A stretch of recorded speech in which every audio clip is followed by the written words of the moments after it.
This is a Radical Rant podcast.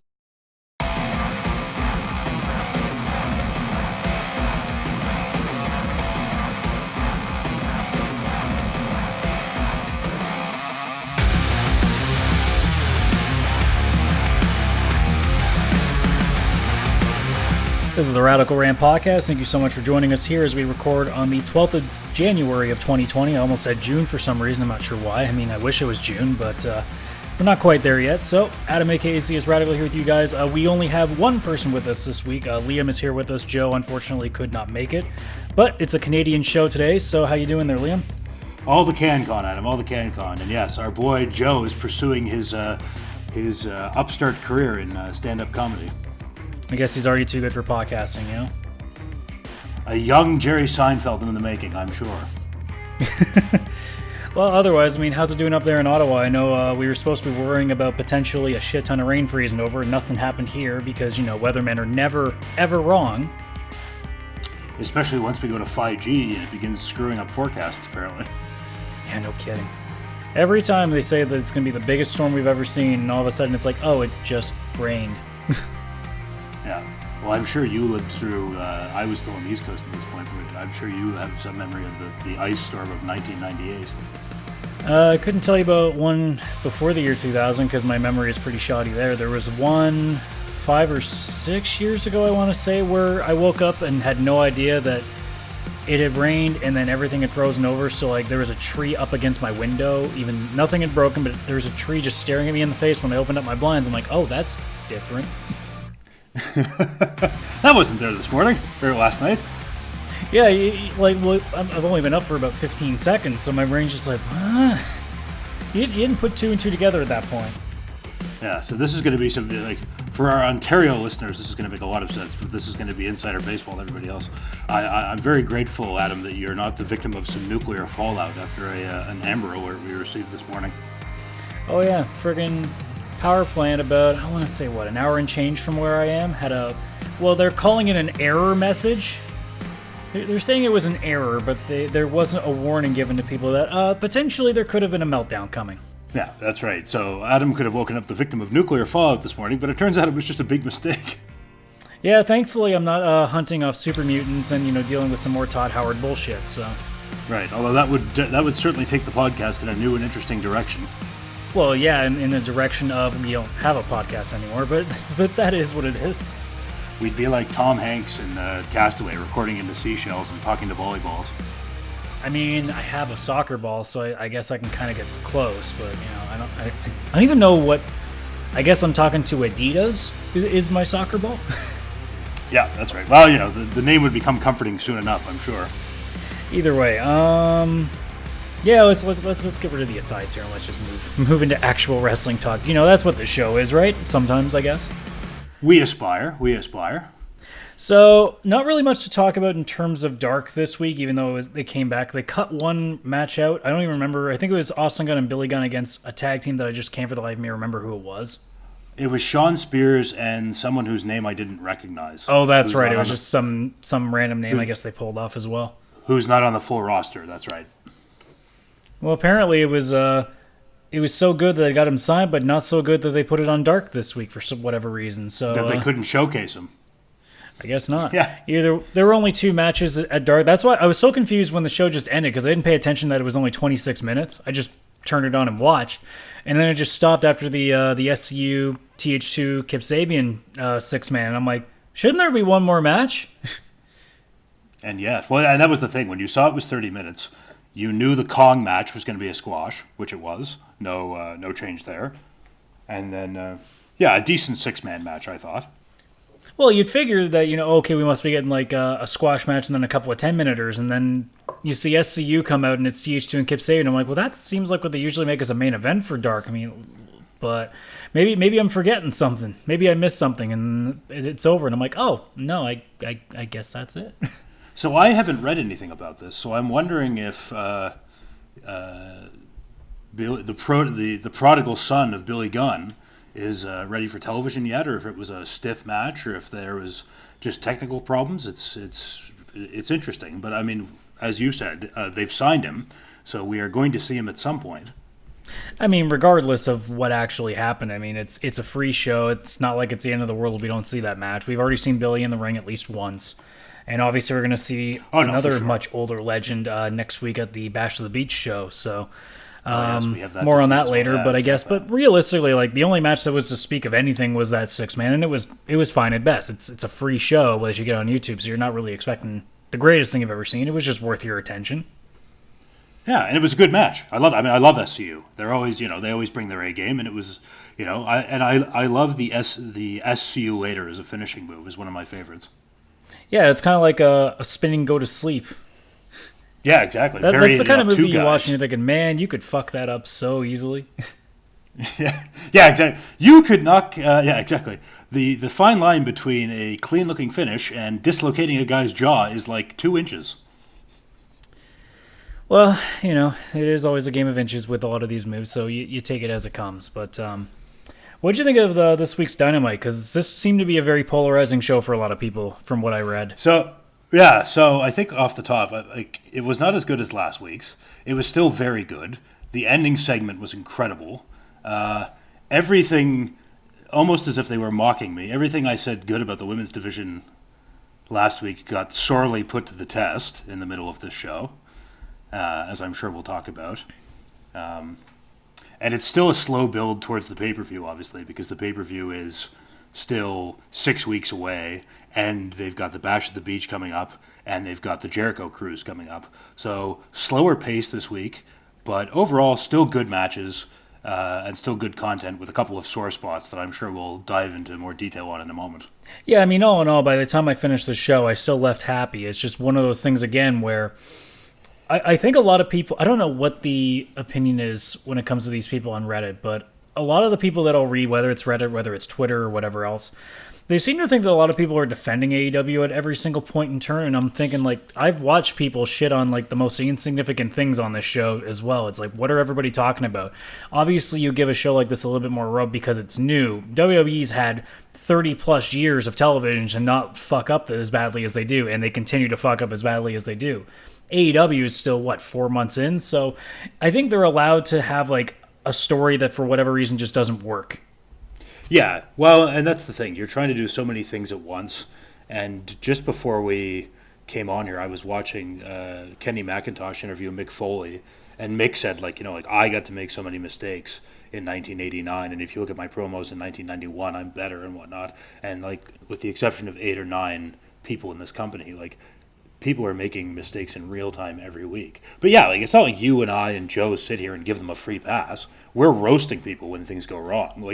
We're not going to make fun of it, but we just understand it as growing pains. Well, and obviously with this women's division as well, that's been a big part of where most of our ire has come from because it's still in this very, I guess you can call it infancy, where they're still trying to find its footing.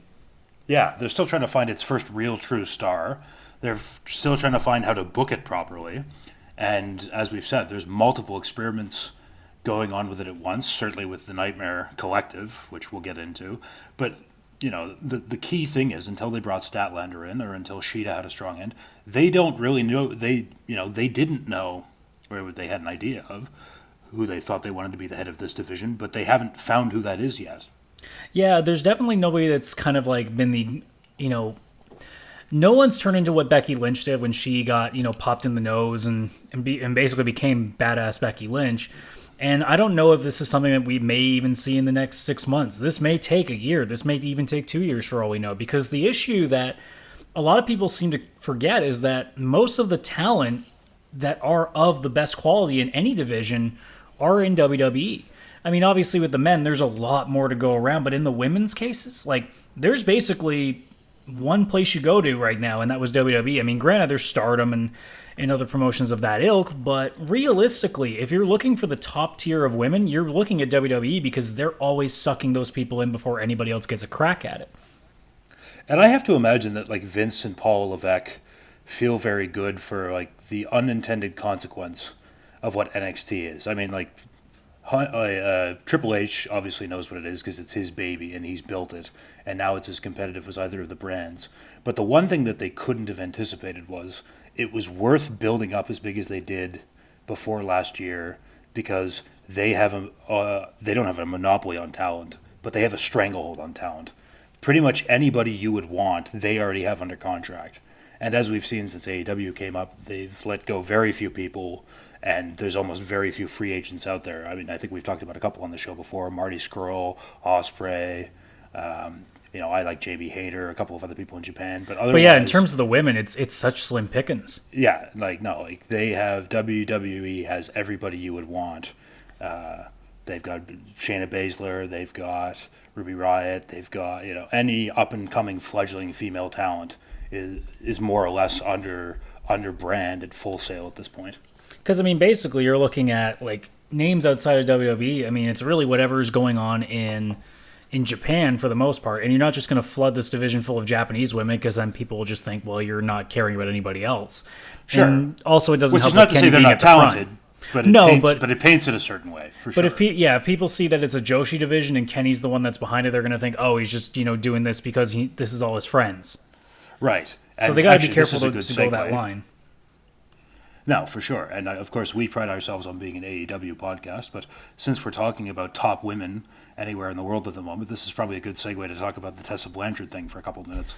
Yeah, I literally only found out about this 5 minutes before you jumped on here and we started getting ready for the show. So surprise! I had a little bit of off time, so I'm thinking, all right, fuck it, I'll just see what's going on in the Squirt Circle Reddit, and all I see is a report about this indie show taking her off their January 24th show, and I'm thinking, okay. So I look a little bit further in, and yeah, it turns out that she made some less than nice comments to people.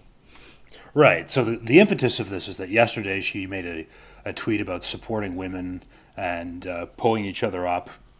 And, of course, this comes one day before tonight, where she faces Sami Callihan, where, as we've predicted on this program before, she will probably become the first female heavyweight champion of a major promotion in North America of this scale anywhere. And this is supposed to be a moment of triumph. But yesterday, when she tweeted this, such people as Chelsea Greene and numerous other prominent female wrestlers on Twitter. Some of the names I've read were Shanna from AEW, Isla Dawn from NXT UK. What was the other one? I think it was Allysin Kay as well. Also put her name in there. That's right, the NWA Women's World Heavyweight Champion. And then, as we said, Chelsea Greene, who had formerly been of TNA at the same time as Tessa and is now in WWE, all revealed some very interesting things about her character, apparently calling someone the N-word and spitting on them at a show in Japan, and just being a locker room bully for years. So talk about bad timing, but a lot of the discourse revolves around she put this out there by tweeting that, and it seems to have revealed a lot about her that we didn't know previously. Well, not to mention, though, and I don't want to turn it away from the story, but anytime that I see something like this happen moments before something big for that person's career is about to happen, I can't help but think it's oh, you just waited for your time to strike. Now, obviously, sure. if everything they're saying is true, obviously, it's a terrible thing, and she should have never been saying this and getting away for as long as she has. But also the timing, again, it's one of those things that I'm so disgusted by when it comes to the celebrity world of things, where they're hold shit back intentionally just to wait for a moment to really screw the person over. So I don't disagree with you. 90% of the time I would be on board with that opinion. But I think the interesting thing is the catalyst was her tweet.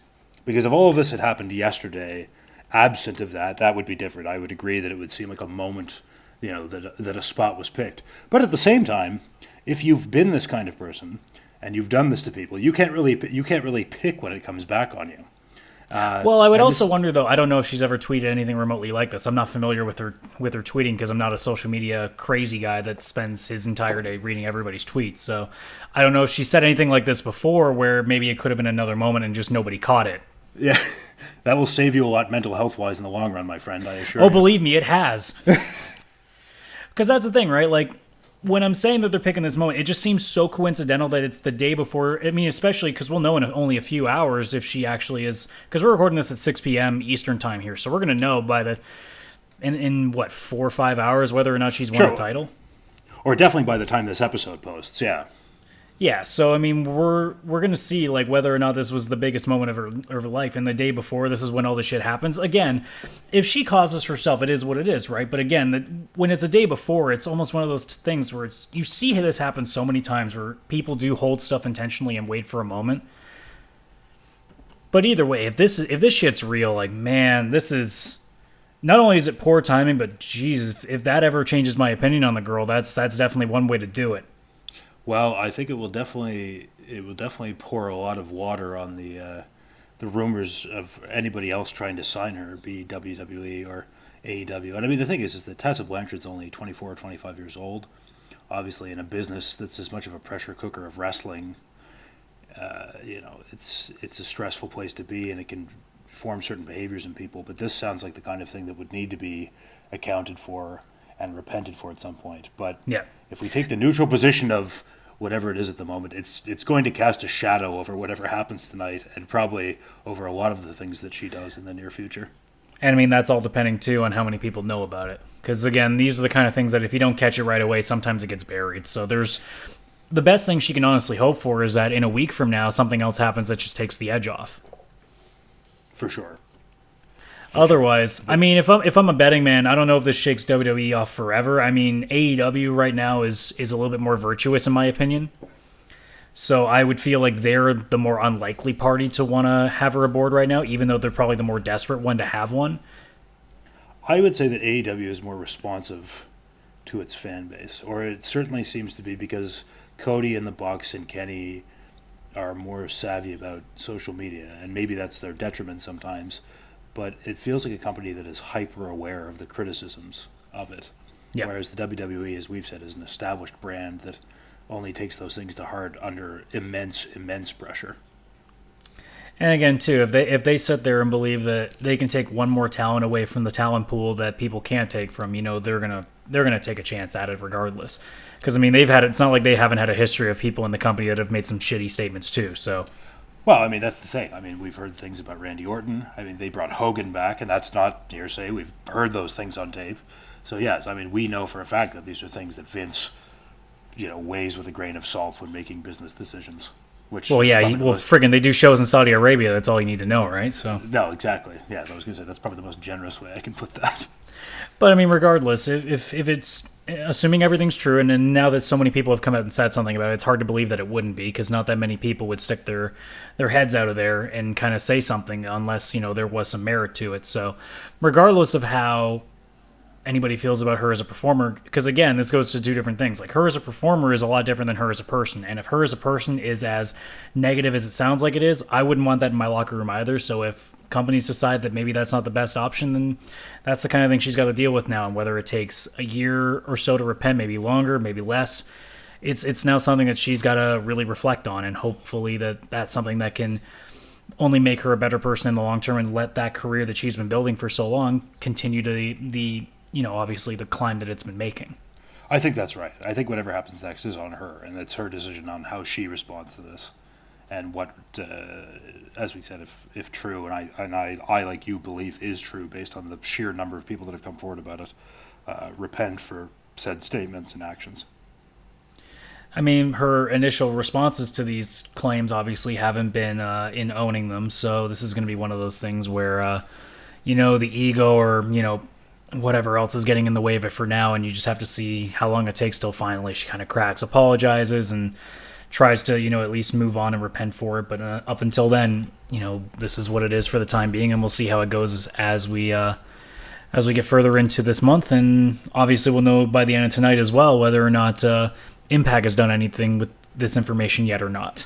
Yeah, whether it's rattled them or not. I mean, they did pull her from a media availability yesterday, so they at least felt the imminent pressure, but we'll see if it's affected the writing room and whether they want her to carry the belt on a go-forward basis. They'll definitely be curious, that's for damn sure. Yes, so, I mean, by the time you hear this, you'll know. Yeah. But this, yes, our digression from our usual topic, just to, hey, you can't say that we don't touch the hot button issues, baby. Well, you kind of have to. You got to go for that cheap heat. So let's get to the start of the show then. So first match we had on the card, we had Paige and Omega up against Private Party. And we didn't get the heel turn. Yeah, kind of, and I guess kind of not. Again, this is what I do appreciate with AEW, where they at least are smart enough to know that we don't have to necessarily just be face versus heel. We can have, I mean, hell, we even saw it with Best Friends up against Jurassic Express later in the show, where it's just like, screw it, let's just have the fun stuff. Faces versus faces, that's right. But as we were discussing last week as to when they may turn Hangman full time on the Elite. They've resisted the temptation for at least one more week. Well, it seems like the kind of thing that, again, they've been very good at slow burning a lot of stuff. I mean, obviously Kenny for a little while was going into the shadow realm a bit, and he's kind of drifted away from that again as he's gotten some wins back. Obviously, MJF lasted a lot longer than people thought, even though it ended up actually cutting shorter than I think a lot of people thought as well. But realistically speaking, they don't have to pull any triggers. They can let this go as long as they want to, because they can keep burning this fire as long as they want, because they can just constantly remind you. Well, that's the thing. It's omnipresent in your mind. And we know now that Paige and Omega are tag teaming again next week for a number one contender shot. So they're going to keep putting them together until they decide to pull the trigger on this thing. But I mean, we all win as fans because we're getting a series of great matches out of this. I mean, they faced the Lucha Brothers, and then, this match this week was very good, I thought. They did a lot of the same spots they've done in other matches. Mark Quinn did the multiple splashes outside of the ring thing. Oh yeah, his four in a row dives where he just does a different one. I think it's tope, then it's a flying splash over the ropes, then he does the somersault over the ropes, and then he does the corkscrew, I think, to end it. Which is always a beautiful move. God, the elevation he gets on that is good looking. And the fact that he lands it every time, too, just makes it that much better. Like, you're always impressed. Like, professional wrestling, man. Like, there's just moments where you stop and go, think about how athletic you have to be to do that. Well, and so much fun in this match, too. Like, obviously, Cassidy's gimmick for a while was that he's had those girlish screams that he's had, and he was made perfectly for this chop spot with him and with Omega and Paige just constantly hitting him. Those were great. I'm sure he was breaking glass 3 blocks away with those screams. Yeah, no kidding, right? They did play with the Paige almost buckshotting Kenny again. This time he at least pulls back enough, although Kenny does accidentally throw Quinn into Paige at some point during the match as well. So they keep playing the, oh shit, there's some friction here, but in the end they still manage to get the best of Private Party, which they should. A team that young, they shouldn't be losing to. Your two bigger singles guys on the roster shouldn't be losing to a tag team of that ilk, regardless of the experience together. So they had a pretty sweet buckshot V-trigger combination, which I liked as well, but eventually Kenny did get the pin with the one wing angel. What did you think overall in that match? Like I said, I think it was pretty just a nice, fun face versus face level match. It's a good way to put some of your top stars at the beginning of the show, and especially because this week it ends with a segment at the end. But no, like I like you. I'm happy. That was the right team to do a job to them. It's good to put them over so that they keep the momentum going for this thing until they get to the heel turn, and you get really, really solid action as a result. Now, do we actually get a good view of who Pac was assaulting after that? Because they kept saying it was Nakazawa, but every time I looked at the guy's head, it just made me think, is that QT fucking Marshall? Because it didn't look like Nakazawa to me. So I'm sitting there looking at I'm just seeing okay, I'm thinking of a guy with obviously with the bald head top, it still has hair on the sides. I'm like, that's fucking QT, isn't it? Yeah, no, I thought he was just dark enough. I thought it was Nakazawa, and also because it was Nakazawa before. That would actually be funny if that just became a weekly segment. Even after Pac and Kenny are done feuding, just Pac keeps beating the shit out of Michael Nakazawa for no reason. It's like, look, I hate baby oil. just eventually, just fuck this guy. Pac's a good heel, man. Like that British accent is just thick enough and just angry enough that it always works. Absolutely. Kenny Omega, I want my rubber match. It just works so well. He's like he's like an evil Jon Snow. Well, actually, never mind. I'm not going to do any spoilers, even though I don't actually even watch the show. But I've heard so many things from people that I'm like, yeah, no, I pretty much know 90% of the story. I think at this point. Yeah. My if I could give a spoiler to anybody that hasn't watched the end of Game of Thrones, stop watching, turn it off, read the books, and then make up your own ending, and you will be astronomically more satisfied than if you actually follow it to a natural conclusion. I guess this is a quick aside here. I've never I watched one episode. It just wasn't my thing. A lot of these shows, whether it was Game of Thrones, Walking Dead, Breaking Bad, most of them don't appeal to me very much. So I had friends all the time being like, dude, it's so good. And all they would do is talk about it. And then finally, when that last season came, I reveled in all of them being like, this is the fucking biggest piece of shit I've ever seen. I'm like, yes, finally, my time has come. All the chickens come home to roost eventually. That's right. Exactly. Well, I mean, you would like this could be a whole different podcast series altogether. But yes, no, like when the showrunners ran out of George R. R. Martin's material, the decline began slowly, and then like a shit from heaven, it fell at such a rate that by the end it was hysterical. So speaking of bad endings, should we move on to the next match? Oh God, I mean, okay, so yeah, there's no easy way to get into this because like of course I went on a limb last week. I loved that Fatal 4-Way. I was hoping they would book the women's division so much better in 2020. And I mean, hey, we're 12 days in. There's still, 340 some odd days left in the year.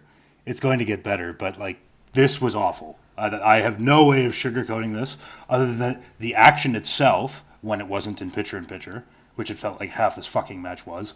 When Riho and Kris Statlander were just straight up wrestling, it was good. But anyway, Adam, I'll let you take it from there. Well, here's the thing, right? If this was a regular match, just plain old match, I don't think this is a problem. But this was a championship match that had no focus on the championship match. It was about the Nightmare Collective. And it was a fucking sideshow. I have said, not on this show, I don't think, but I have said with friends when we were talking about AEW in its beginnings, that I do not want to see at the very start of this production that the Rhodes or the Bucks or Kenny are getting the spotlight right away, because then it makes it very obvious that since they've put themselves in the EVP roles, that this is going to be all about them.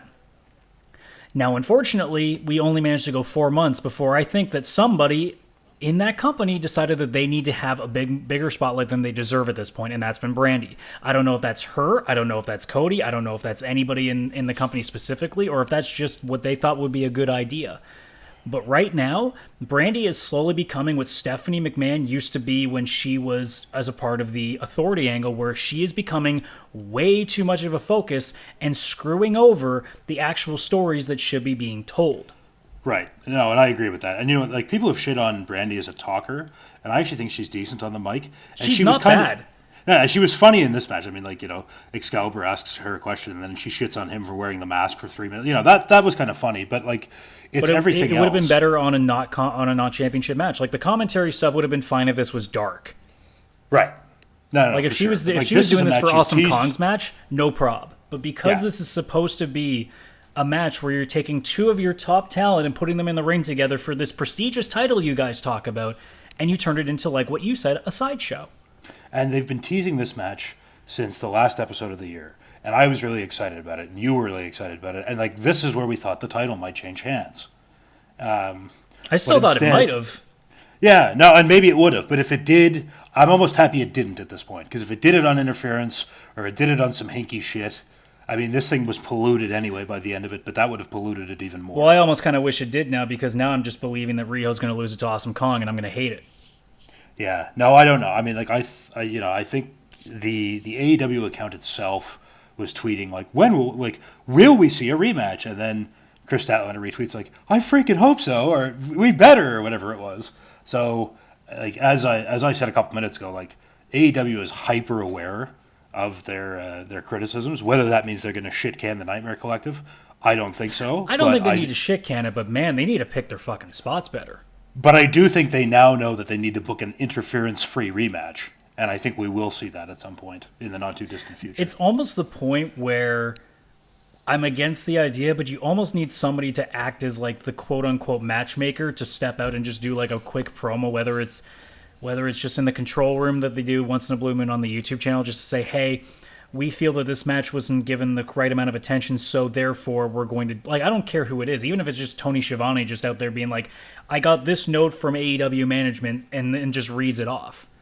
But there needs to be something out there that needs to come in as like a force to be reckoned with to say, hey, we fully disavow what the Nightmare Collective did. This is supposed to be a prestigious match, and it was ruined, so we are going to give this to you once more.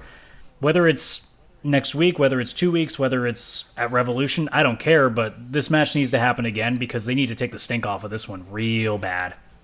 Yeah, no, I agree. Well, actually, that touches on something larger we can talk about probably at the end of the show about, like, what does the number one contendership really mean?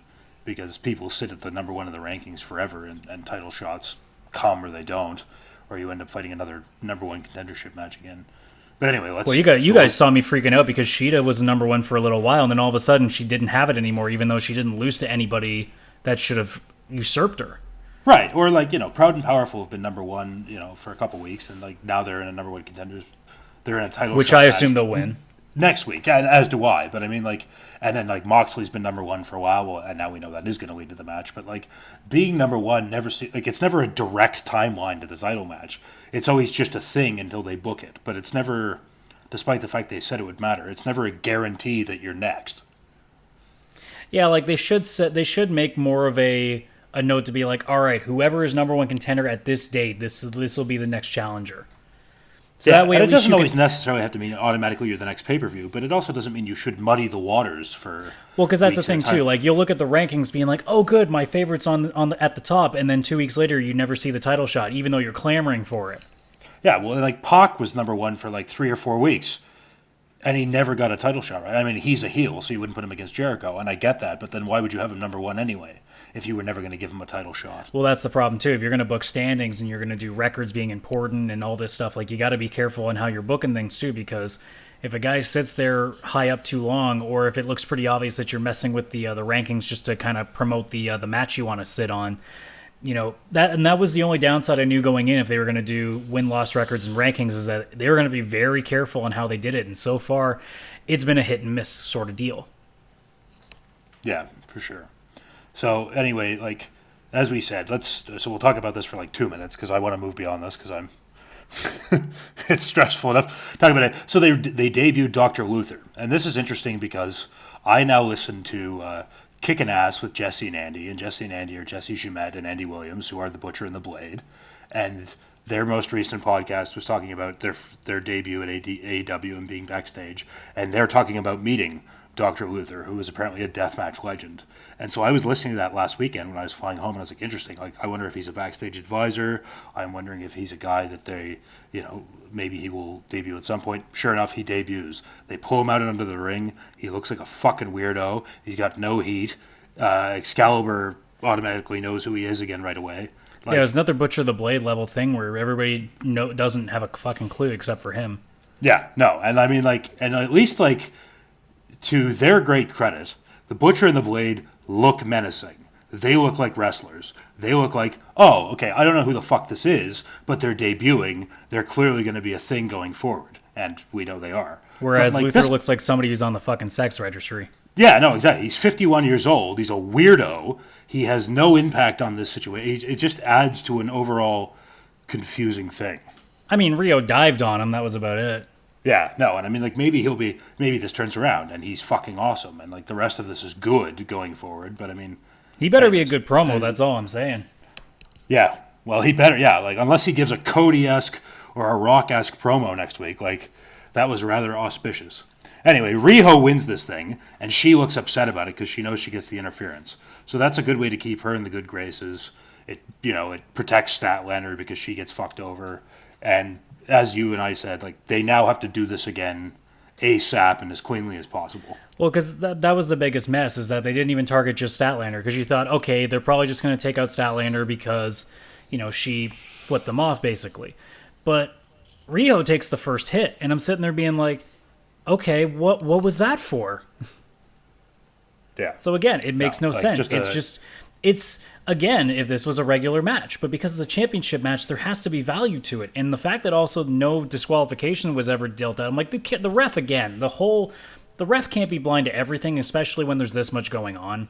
Yeah, no, like, well, that's always the funny thing. Like, why is the ref's instinct, there's a lot going on. I should immediately pay attention to who's actually in the match, because if anything's going to go sideways, it's going to happen to them.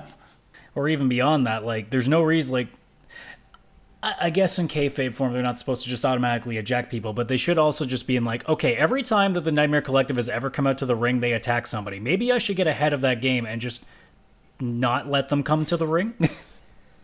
Yeah, maybe I should read the tea leaves on this. But you know what it is. It's not part of the script, so you can't use that logic. So, I mean, again, for the little bits of the match, it was fine. And I did like the little bit where after the match was over and everybody was getting attacked. Sheeta came to the save, and Baker didn't, which also sows some seeds. That was good. That made sense. But everything else, no, not so much. Yeah, no, that's a good point. Like, Sheeta looks good, keeps her, and now they're going to have the tag match next week. And I'm interested to see what Mel, the one who got her head shaved. Yeah, they need to do more with that name too. That's like WWE level stupid shit with the name. Yeah, well, we'll see. I mean, as they develop her, I'm sure that'll get more. But I'm interested to see how she does in the ring. But yeah, like you said, Sheeta looks good, comes in, still a good guy. Britt Baker, we're still getting teased for the heel turn, so I like that. So at least there was a bit of character development at the end. I will admit it was a little bit weird too when Swole showed up, but also Sonny kissed it for some reason. Yeah. There you go. Yeah, no. I mean, I like it. It was good to see Swole on television again. I mean, I know Sonny Kiss has the ass of a woman, but it's not really the same thing. Speaking of asses, anyway, Sammy Guevara. True. Although actually, right before that, there was a Kip Sabian promo, which I did like. It built that out a bit more. It teased him and Penelope Ford a bit more, and the ongoing feud with Janela. Yeah, that was all right. I mean, he's another one of those people too, where it's like, I don't necessarily hate or dislike him or don't want to see him. It's more like I've already got so many people that I'm attached to. I think I maybe just have run out of people at this point. So he's just kind of like the one guy where it's like, well, you're not blowing me away, so just whatever. Yeah, no, and for sure. Well, and like I was going to touch on this when we were talking about the match on Dark. I like Kip Sabian as a wrestler.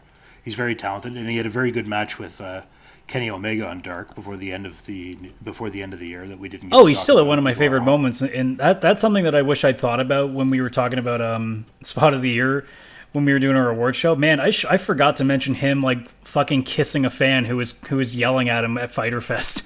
I forgot about that. That's still one of my favorite things that's happened on these shows. Yeah. So, no, I like this. Like, they're giving him more of a personality. They've got her with him, and she's fantastic, both athletic-wise and, like, adding heat to the thing-wise. And it's weird, right? Because it's reality, because I think they are actually together based on their Twitter interactions. Mm-hmm. And she did used to be with Janela. So it's an interesting feud, and it's an interesting way to keep a feud between two mid-card wrestlers that don't have a belt at stake or don't have any, it adds stakes that the audience can actually care about a little bit. Exactly. So yes, as you said, our dear boy Sammy Guevara against Christopher Daniels, the Fallen Angel, and he friggin' got a half wedge. He already had like a minute into the match. I'm like, geez, Sammy, you need to get some bigger trunks, man. Yeah. I think it was the right side of his trunks where like immediately after like not even a minute, it's already like really wedged up there. I'm like, geez, man, you might as well just wear a fucking thong at this point. Well, like I was saying to you in the Discord chat, my nickname for him going forward is Sammy Sweet Cheeks. I'm in for that. I mean, why not? I mean, I'm sure Jericho will pop in another nickname at some point. He's trying to thirst trap Salma Hayek or Victoria Justice's sister or any of the other girls he's talking about. On his, I love that part too. Placards. That's a great little bit of character development. Where it's just like, yeah, no, I'll fucking whore up to anybody that I think's like attractive, and it's like, yeah, he kind of can. He's kind of got those looks that he could. Yeah. So I like this match. It's good. I figured Sammy would go over. I was happy he did. And they did a good job of furthering the narrative of, the fallen angel falling further, doubting his abilities. Penta comes out and taunts him that he can't hit the moonsault like he used to.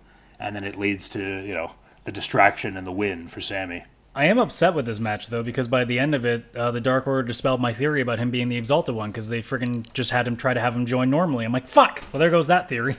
Maybe. I still think it could be a fake out. It could be. Maybe that's just it could be, but at the maybe same that's just because I like your theory so much that's what I wanted. I know you're kind of holding out for it. I want it to be him so badly, but yeah, no, I agree. I mean, it'll be interesting. To Literally, see. we talk about it, and a week later, they fucking just be like, "All right, you need to join us." It's like, well, I guess he's not the Exalted One. Then if they're fucking gonna have him join because he's already talking to somebody. But then again, wrestling logic isn't always the strongest, so you never know. They can always find a workaround. Right. Well, I mean, like the three people that we talked about were Hardy, Skrull, and then Daniels. Well, it looks like within a week we've lost two of them because Daniels might be out of it, and Marty might not even be in AEW now from what a lot of people are saying. He might be getting a nice fat contract to work with Ring of Honor longer. Yeah, that's right. They might actually pony up some money for him. But I like the Daniels thing just because like you're not going outside. It's a made in AEW solution, and you're finally using your own talent for these kinds of things rather than having to bring somebody new in or anything like that. But either way, obviously, like you said, Sammy wins the match. Pentagon distracts him, and he gets the roll-up on him. Dark Order, like I said, they come in. He refuses, so they beat him down until SCU and the Bucks arrive to get revenge for their beatdown at the end of the year. And then Daniels does manage to hit not the same moonsault that he tried to hit, but he hit a moonsault, so I guess everything's good now. Yeah, there was a bit of redemption there, for sure. Yeah.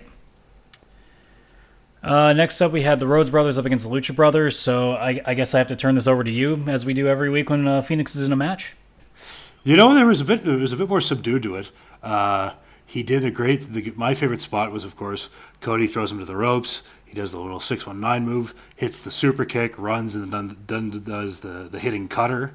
And a couple other top rope pops, but not a lot new this week, but certainly some of the best looking stuff, like still the best looking stuff you see on a show. So what you're saying is he needs more ladders. He needs to get some more creativity going again. Well, apparently they did an old Arn Anderson spot this week where they get the chair and then someone takes the chair away, and it was Arn Anderson, so that was kind of cool. But as has been pointed out elsewhere, they didn't really react to Arn doing it. They kind of looked at him angrily for a moment when he took the chair away, and then they got distracted and it went back to in-ring action. Did you catch, though, at one point where I can't remember whether it was Cody I can't remember who it was who hit it specifically, but somebody hit a bicycle kick and Excalibur gave a little Dusty Rhodes flair on bicycle.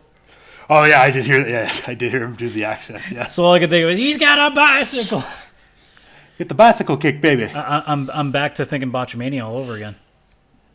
And actually, Excalibur had a good shout out because apparently 30 years ago to the night, Dustin was wrestling at the Memphis Coliseum, obviously just up from where they were in New Haven, Mississippi. And 30 years later, here he is, and as we have said many times on this program, 50-year-old Dustin Rhodes, great wrestler, man, so smooth, with another Canadian destroyer this week. Yeah, that's right, and I think that's just going to be a thing he keeps doing until his spine gives out. So. Yeah, pretty much. Otherwise, match was all in all just another fun match, kind of like what the Omega Page Private Party match was. Same deal, just obviously a little less over the top crazy shit because Phoenix can only do so much himself. Yeah, no, you're using your top guys in tag matches that don't have high stakes, but you're showcasing them on national television, especially in the middle hour as a bridge, so that people keep watching. Yeah, I will say though, there was one complaint that I did have where there was a point where in the match, I don't know, maybe I missed it, but they do these things so fast now that I think they are actually forgetting who's the legal man, because there was one point where there was a hot tag and Pentagon was the legal man. And then all of a sudden, he just wasn't anymore. And I don't know if that's if that happens more often than it does, but that had been a critique of the Lucha Brothers for a while, and I've gone back and watched it, like where they weren't tagging at the beginning, and apparently Jericho called them out backstage for it at some point. So if it did happen in this match, I didn't see it, but I will say I have found them better at that because I have watched them actually do tags, and I have seen Aubrey Edwards call them. I think that was a weakness for them at the beginning, because they're used to working such a fast and loose style. But so if it happened once in this match, I'm sure it did, because old habits die hard. But I will say I have noticed that they have gotten better at conscientiously making the tag. But otherwise, it was a fine match. Oh yeah, I think so. I mean, and I apologize. I'll restate this, and if you heard it already, then so nice you'll hear it twice. But I apologize when my mic was cutting out. This is a good way to put some of your top guys in the middle of the hour, keep people's attention for the second half of the show, and there's low stakes here, but you get great wrestling out of it. Yeah, absolutely. Otherwise, Tony came out after that and just, asked Cody, do you accept MJF's terms? He didn't really have a chance to answer because Arn just kind of jumped in and said, well, MJF's really not in any position to make those kind of demands, so we're still talking about it. So another dodge like they did with Moxley the week before. Yeah, it's a good way to assert Arn in this new managerial role. I like that. Oh, yeah, I didn't complain again. It's just one of those things, too, where it's like, okay, I kind of would have rather just Cody to be like not answer for a little bit rather than having Arn step in and kind of be like, no, we're gonna keep going. It's like, no, or you could just say nothing. Like you couldn't have just not had the interview. Right, because there was no expectation that he was going to answer right away. So no, because you figure he could just come out during MJF's promo, and because it happened right after that, he could have just come out then. Well, that's the weird thing. I mean, what is Cody doing during these segments? Is he on sabbatical? Like, is he, I mean, I guess they would kayfabe tell you that he's in the shower or something. But yeah, it is funny how he, they keep, for two guys that want to beat the shit out of each other so badly. Well, and I guess that's your reason, right? Is that he hasn't accepted the conditions yet, but enough. Yeah, he could just try to attack MJF, just being like, motherfucker, I didn't agree to the stipulations yet, so I don't have to do it. Or beat the shit out of him and then be like, okay, I accept. Now I won't touch you till the pay-per-view. That would be kind of that's a Moxley thing to do, though. I don't think Cody could get away with that. Yeah, fair enough. So anyway, MJF. What did you think of the MJF promo, though? Because I actually had a lot of trouble with this heat one. As always. Yeah, he had the best looking suit I've seen him wear yet. Straight black with a yellow tie, looked good. Yeah, I was a little bit iffy on this one, and not even because of MJF. I think DDP actually kind of droned on a little bit because he came out and interrupted for Cody when MJF was out demanding that he had Cody come out to respond to him. Yeah, no, I think that's a fair point. Although, you know what, like, DDP, this is the beauty of having a legend on staff, is like he's so over with the crowd and they're listing off the acronyms with him and whatnot. And then you do get the funny spot where he is droning on and MJF has enough time to tweet, like, will this old bastard ever shut up? Well, that was the thing too. Like, I'm sitting there and I love DDP. Like, he's still one of my favorite guys from the Nitro days, but at the same time, I still recognize that it's like, all right, man, I know what you're here for. Let's get on with it. Let's we don't need to tell me. This isn't the Hall of Fame ceremony where you can tell me a bunch of stories here. Like, let's move it.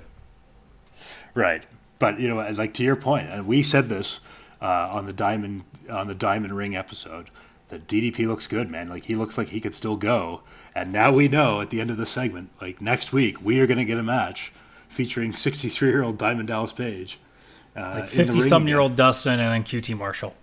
Yeah. So this is good. I like this a lot. This is just MJF's genius at work again. He's taunting Diamond Dallas Page. He brings out my boys, the Butcher and the Blade, who I'm glad are back on television again after a week hiatus. And then so I didn't make the connection before, but Lexi Nair, who is now doing things on Dark, is DDP's stepdaughter. Yep. So MJF teases that. Well, he definitely knows how to get people to be like, oh, you fucking prick.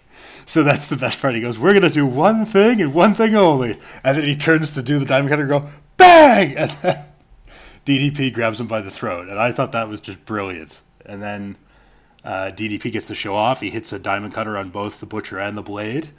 And then they double up on him and get the advantage on him. But I thought this was a good segment. And I am... Of all the matches on next week's show, and there are a bunch of good ones, I'm the most excited to see this. Yeah, for sure. I mean, obviously Mox and Guevara will be pretty fun too. That'll also be on that show. That'll be pretty good to watch as Moxley just completely kicks the shit out of him. Yeah, I have a hard time believing that match is going to be super long, as much as I like that Sammy's off to a hot streak. I think it'll be a 10, 11-minute match, but we'll see. Last match on the card before we get to the aforementioned Moxley, we had Jurassic Express, like I said earlier, going up against the Best Friends, which if you wanted to talk about having a match that is just pure fun, like, man, I wish this was actually like the main event of Dark or something, because this would have been a great thing to show for people for free. Yeah, no, this is, well, there's like, I wouldn't say there's low stakes because it's on TV and it's a good match, but, two of the most over babyface factions, featuring some of the more interesting characters in the company. This was like pure joy to watch. It was just wrestling at its purest and funnest. Yeah, unfortunately, there are a few things I have to complain about. I mean, again, another Falcon Arrow got interrupted. I'm very upset. I'm sure Excalibur is just wanting to hang himself for all these Falcon Arrows that keep getting kicked out upon now. Obviously, Luchasaurus and Orange Cassidy didn't exactly go as... Every time Orange Cassidy goes for that final kick, it just keeps getting interrupted now. It's like, come on, man. When's he going to get that last one in? Kick us, interrupt us. I mean, I figured, okay, maybe next time, like, I would have rather if he was going to interrupt it, Luchasaurus just does that, like, massive kick and just knocks him the fuck out. Like, that would have been better. Yeah. Although then we also got to see him hit the splash. The most enthusiastic splash you've ever seen onto Jungle Boy. Oh, I love that. Because everybody's like, oh man, that's... I think one time somebody's like, man, that was like a 1080, right? Yeah. People got, well, like Jungle Boy was joking on it later in the week where it was like, I think that broke my ribs. And didn't Luchasaurus respond to him and be like, well, at least you didn't get kicked? Yeah, exactly. It was just fun, and there was some good athleticism. There was, the Hurricane Ranas, tilt-a-whirl DDTs, splashes. There was good offense in it too. I mean, obviously they were having some fun with it, but it was still a pretty athletic contest. There was a great spot where Lucha had Marco Stunt up on the apron, threw him over the turnbuckle to the outside where Trent and Orange Cassidy were sitting. That looked fun as shit. And that's the beauty too. A lot of people get down on Marco, but Marco being his size actually lends a lot of intrigue to spots like that, because now with Luchasaurus, who obviously is a big strong guy as well, you open a lot of options for these crazy like throwing spots and other things that they can do with them. Oh yeah, they literally use them as a projectile. It's amazing. Not to mention that heels can really go, like if they finally have like a big guy, I mean obviously Wardlow is something like that, but if they had another one kind of like of the stature of like a Luchasaurus that they had as a bad guy, man, you could do some stuff with him and Marco. Just having this guy just destroy him. And we may see it. Because I think that Marco, you hear the chants for him in the crowd, and you see his athleticism. Like, despite what certain corners of the internet would like to see, I don't think he's going anywhere. And I think that you're going to see him continue to do amazing things and probably get some higher caliber matches at some point. And I'm calling this right now, and I couldn't tell you what time this will happen. But when when the Jurassic Express actually win the tag titles, because I believe it'll happen at some point, it won't be Luchasaurus getting the pin. It won't be Jungle Boy getting the pin. It'll be Marco getting his first pin ever. There you go. You heard it here, folks. So you're going to see 1,000 times where the only way they're winning a match is if it's Luchasaurus getting the pinfall, but just look for it. One of these days, Marco's going to come up big when it matters most, whether it's up against, maybe it's even up against the Pride and Powerful who are the champions. You never know. I think that makes the most sense to me as a thorough line, is that the belts have to go to heels next, and then go to baby, and then revert to baby faces a couple months from now, 3 or 4 months from now, 6 months from now, we'll see. So speaking of a title potentially changing, so we get to the end of the night, Moxley making his decision on the Inner Circle. Was there Weeks in the making. Was there any point during this promo that you actually thought he was saying yes and for sure? No, and I don't mean to take the fun out of it right away, but no, not really. Because right at the beginning, he's like, well, you know what? All I wanted to do here was come here and just wreak havoc and wreck shit and just beat the hell out of everybody. And if I'm going to do that and dominate, my answer to the Inner Circle is yes. And all the fans, like, I don't think there was anybody in that crowd that thought he was doing it either, but they knew that their role was to play along with it. Yeah, no, and I mean, like, that's the thing. It played like that the whole way through. They bought into it and they booed him, and then he did and you know what? This is a quick aside, but I wish I had waited to buy my Inner Circle shirt, because I have the first one, and I like these new ones a lot better with the spray paint. They look way more badass. Mm-hmm. I mean, there were a chance of you sold out, so I was sitting there being like, because I'm listening to how loud it is. I'm thinking, I don't know, this many people can't actually think they're doing this, do they? No, or at least, like, I will say this. If I thought he was doing it, I thought it would be, like, for a week or two, and then he would do the turn. I always thought this led to well, like John Cena in the Nexus? Or, yeah, something like that. But, like, hopefully a bit better booked. But, yeah, like, a brief alliance that was obviously never going to be full term, and then it still leads to the title match at the next pay-per-view. But otherwise, a lot of, ploying with it. They do drink a little bit of the bubbly. They actually mentioned the Tokyo Dome. So they did mention that they both wanted the Tokyo Dome. They didn't mention New Japan or Wrestle Kingdom specifically, but they did mention the Tokyo Dome, so there's at least a bit of a nod there. No, exactly. They allude to the fact that wrestling does exist somewhere else in the universe. Yeah, imagine WWE ever do it. Actually, that's a lie. They did it one time where they said that when AJ Styles came out for the Rumble, and they said a guy who used to hold the IWGP Championship, same as Brock Lesnar. I think that's the only time I can remember the WWE in like the last decade mentioning another company. Right, if you can tie it back to another one of your guys, sure. I also love Moxley's delivery of a little bit of the bubbly.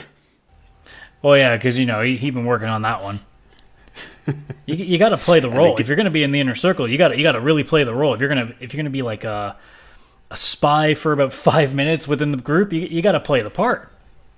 Yeah. So no, and I love how they genuinely, Jericho's genuinely happy. You can tell that he's genuinely relieved. You idiots didn't believe me. Well, yeah, like Sammy was like he pretty much trying to jump on top of Hager to hug him because he was so happy. He's like, "Yay, I'm not gonna die tonight." Yeah, they're all relieved. Yeah, exactly. And then as soon as the music stops, as he asked for the music to cut, and I'm thinking, well, here it is. Here we go. It's I never joined the industry. It's a stupid group. You have nothing that I want. And then just lays him out with a bottle and then hits the paradigm shift. I love that Jericho took the time to also, I don't know if it was on purpose or if it was because of the ring being a little bit slick, but he did act like he needed a couple of steps to catch his balance.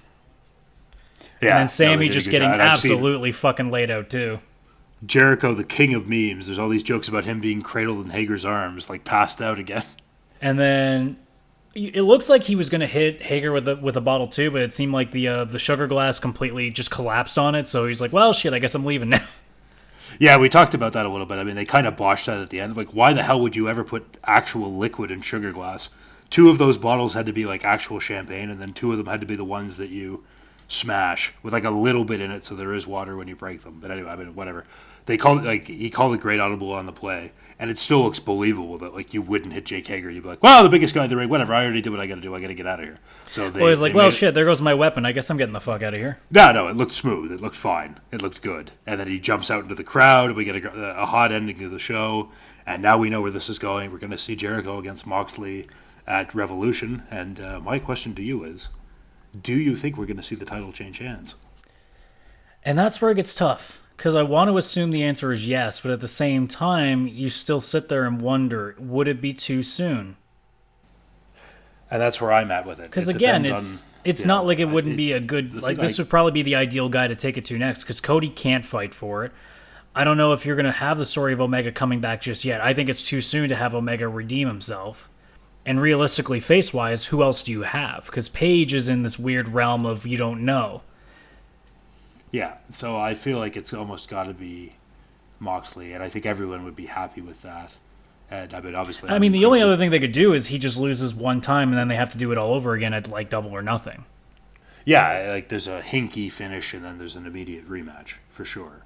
But I feel like in terms of where the belt is going next, all roads lead to Moxley.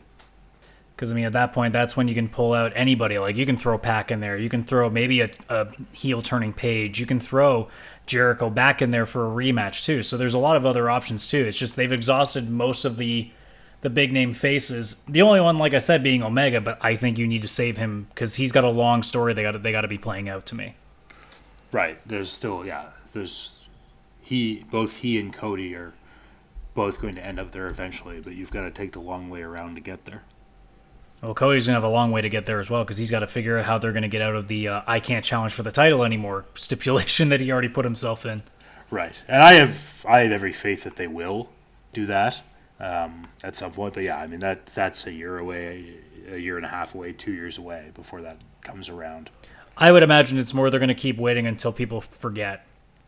Well, you could do it that way, too. Sheer attrition, baby. That always works.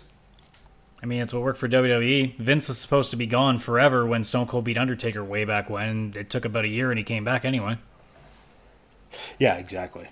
Well, and I mean, like, no, that's the thing. I mean, whether it's insulting to the intelligence of people or not, if people really want to... I mean, CM Punk was supposed to be gone after he won the title, came back like not even a month later. Cena was supposed to be completely fired from WWE. He was already back the next night.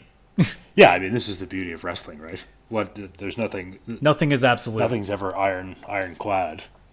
But otherwise, I mean, the show was fine. It ended fantastically. It's one of my favorite fun stuff that they did, which, you know, definitely took some of the shit off of obviously the women's match being the big one. I mean, realistically, is this going to be a show you remember? No, but it's not necessarily a show you're going to remember for a bad reason either.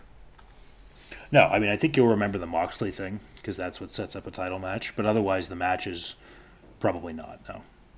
I mean, it's not every show needs to be a 10 out of 10. Hell, even pay-per-view wise, not everything has to be a 10 out of 10 show. Not everything can be what Wrestle Kingdom was.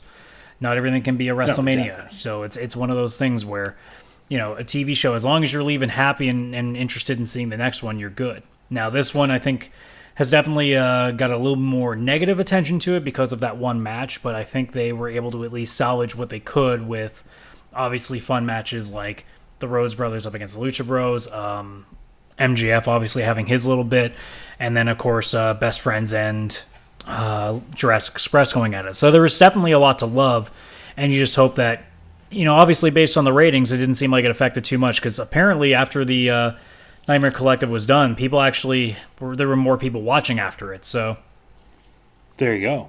Well, and I mean, like, we could, the AEW NXT thing aside, I mean, it won big this week. But to your point, like, NXT didn't even hit the top 50. It doesn't always have to be a world-building episode. It doesn't always have to be totally memorable. Like, watching, one of the impetuses of this podcast, and I've said this many times, is, a bunch of us got back into wrestling after a long time because of AEW and how much we love it. And just good episodic wrestling week to week is its own reward. And, like, watching the Rhodes Brothers and the Lucha Brothers this week, like, a lot of fun, even if you don't remember it a year from now, watching it that night. And I appreciate it. I want to give a shout out to Adam this week for being the hotter partner in the tag team, because my DVR didn't record Dynamite this week, so I had to watch it on the 2-hour replay late Wednesday night. I scribbled down my notes as best I could, but I thank you, my friend, as always, for being the captain to this ship. Well, it's the one thing I'm good at, is at least having information in front of me. Whether it's useful or not, that's a different story, but... Yeah, well, now we lead into an an interesting couple of weeks, because next week they're doing the Bash at the Beach in Miami, and then they are doing the Chris Jericho Rock and Roll and Wrestling Cruise.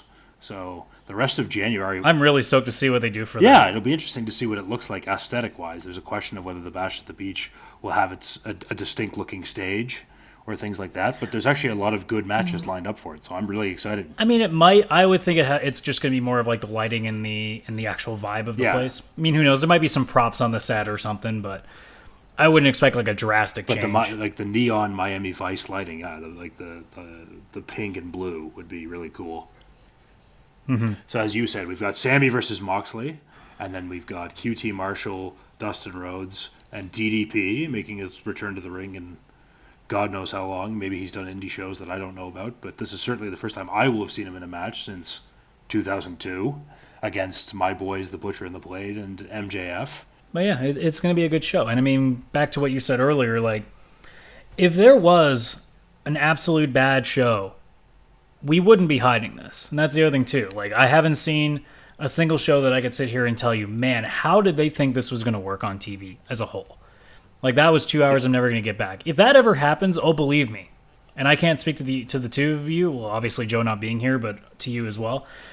But if it happens, good Lord, I am going to be coming with fire and fucking a shit ton of notes that I've been taking and a lot of bullets in that chamber. Yeah, no, absolutely. I mean, that's the whole point of this podcast. For good or for ill, we're going to talk about the show and what we liked and what we didn't like.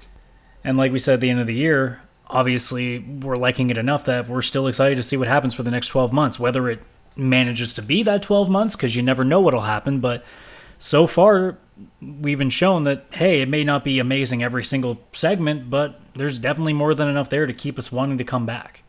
Time over time, man. I'm still loving it every week. It's just nice to be excited about wrestling again.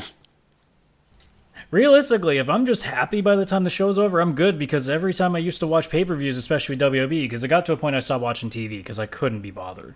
3 hours just drones on with the way that those shows run. For sure. But I remember one WrestleMania, I think it wasn't last year's, I think it was the year before, where Braun Strowman was supposed to have a mystery partner for a tag title match. Again, I think it was against The Bar.